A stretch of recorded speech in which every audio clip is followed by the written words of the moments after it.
Is Security and Exchange Commission trying to destabilize the crypto world? What did Gary Gensler indicated in his recent interview? Will XRP be able to compete with Bitcoin? Stay tuned till the end of the video to find out. But first, we are giving away 50 XRP coins at the end of the month to one random subscriber to start on their XRP journey. All you need to do is to like the video, subscribe, and comment your thoughts on XRP in the comment section. Welcome back XRP Army. Hey guys, have you ever heard about Stablepool? If you own XRP and are interested in making constant money on exchanges like 1inch, Uniswap and co., then this website is perfect for you. After having to sign up to the site with your email, you can simply go to Top Up and select the currency and the amount of it that you want to deposit on the site. Now go to Open DeFi Staking or add liquidity in Liquidity Pool. The site shows you how much of that amount you'll earn as interest within 12 hours, usually around 0.1 to 0.2%. Within 1 year, you'll have made 2x without any risk, which helped the site receive more than $80 million within the first week.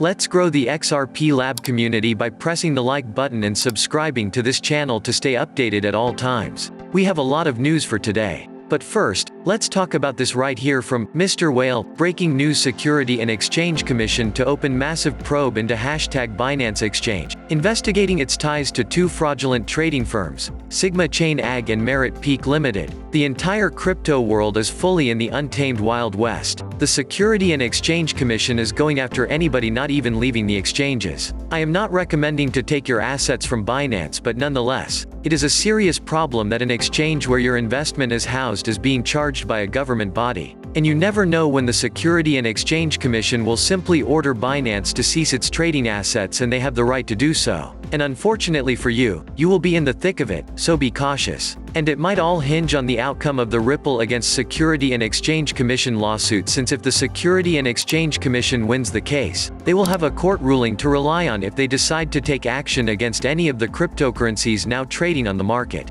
If Ripple wins, the Security and Exchange Commission will be forced to withdraw its sanction from every cryptocurrency in the market. Finance Feeds makes the same argument, saying that the court case might make XRP the sole crypto asset with regulatory clarity in the United States. In the lawsuit, it could be argued that the two exhibits, which were required by the Security and Exchange Commission, failed to demonstrate that the company and its executives were selling and promoting XRP as an investment contract within the jurisdiction of the Security and Exchange Commission, and that the Security and Exchange Commission had jurisdiction over the company. This increases the likelihood that Ripple will win the lawsuit, which would result in complete independence for XRP and the coin being the only cryptocurrency in the world to enjoy regulatory certainty in the United States.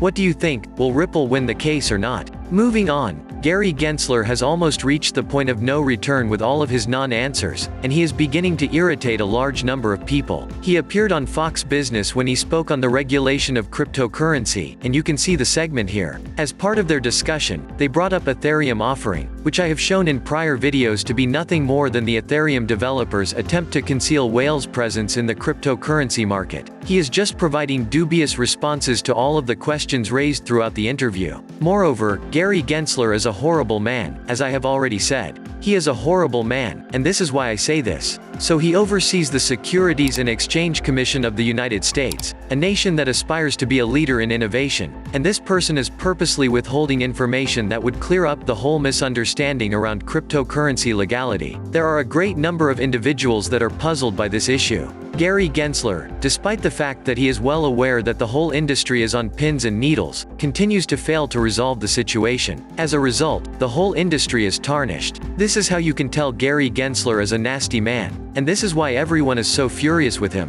Furthermore, Charles Gasparino said on the Twitter quote, "Interesting takeaway from Gary Gensler talks with Liz Klarman on the difference between Ethereum Ether and what Ripple did with XRP. He would not comment." The Security and Exchange Commission generally does not comment on investigations, which means maybe they are weighing an Ether case. In the same interview, Gasparino blasts Gary Gensler as pathetic for refusing to answer questions about the Ethereum free pass. John Deaton tweeted on the interview saying, "What is lost on many people interviewing Gensler, no offense intended, is that he keeps saying the platforms and exchanges need to come in and register. But you only register with the Security and Exchange Commission if you are selling securities." Gensler is thus calling all of these assets securities. He goes on to say, "Yet, Jesse or JP Thiero or any other CEO of a digital asset platform, is expected to register that they are selling securities even if they do not believe they are selling securities. After leaving the meeting with the Security and Exchange Commission, Jesse can expect a subpoena, followed by a lawsuit. Deaton is totally right here. As a digital asset investor said, I think John Deaton is right. The Honorable Security and Exchange Commission chair will resign before actually doing anything honorable and answer questions about the Ethereum free pass and his campaign finance and Russia problem. He thought he would just stroll in and continue to live on the public dole. It is insane because Gary Gensler is being exposed. I mean, he clearly knew what he was getting into before becoming Security and Exchange Commission chairman, so we know everything is planned ahead of time. Furthermore, this feature can give Ripple an edge of bridging between CBDC and XRP, which could further increase the utilization of XRP. In this regard, Rajiv Advani, Ripple Net Policy Director for the Asia-Pacific area, recently spoke with a financial news site about the company policies. As part of the chat, he spoke about the Ripple Network on-demand liquidity service and the ways in which it might expedite the movement of cryptocurrencies across nations, which will be advantageous to consumers. Advani noted that it seems that Asian Pacific nations are striving toward the creation of CBDCs and are taking the lead in implementing them in both the retail and wholesale sectors of the economy. When it comes to cross-border payments, Rahul believes that central banks would have to deal with the difficulty of interoperability on their own. It is due to the simple truth that every government will issue its own digital money at some point. It will result in the same isolated currency system that prevents nations from exchanging their currencies with one another, as has already happened to their virtual currencies, and it will happen again.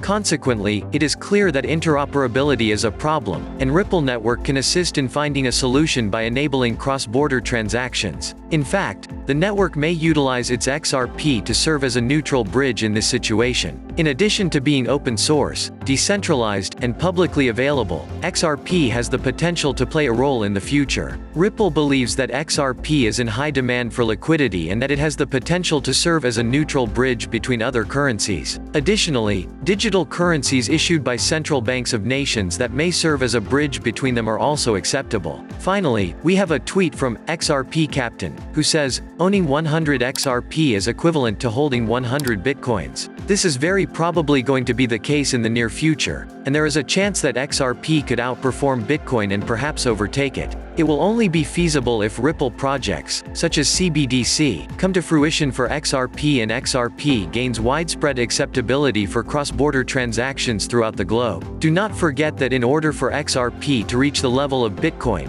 the Security and Exchange Commission lawsuit will also need to be resolved in Ripple's favor. Will the Security and Exchange Commission let XRP achieve its true potential? What do you think? Make sure to subscribe and give us a thumbs up. Thank you so much for watching. See you in the next video. Kindly note that the prices of cryptocurrencies frequently change, so by the time you watch this video, it might have changed to a whole new value. The information provided in this video does not constitute investment advice, financial advice, trading advice, or any other sort of advice, and you should not treat any of the content as such. The content in this video is for educational purposes only and hence should not be considered financial advice. Do conduct your due diligence and consult your financial advisor before making any investment decisions.